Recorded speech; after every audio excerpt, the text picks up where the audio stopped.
Nature plays a crucial role in promoting health and overall development in several ways. Here are some ways in which nature contributes to health development.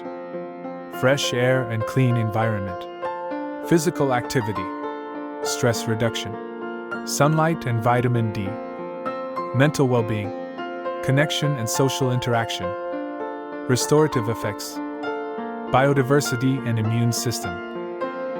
Overall, nature contributes to health development by providing opportunities for physical activity, reducing stress, improving mental well-being, promoting social interaction, and supporting immune system function. Incorporating regular interactions with nature into our lifestyles can have profound positive effects on our health and well-being. Thank you for watching. Kindly share, like, and comment. Don't forget to subscribe our channel for more videos.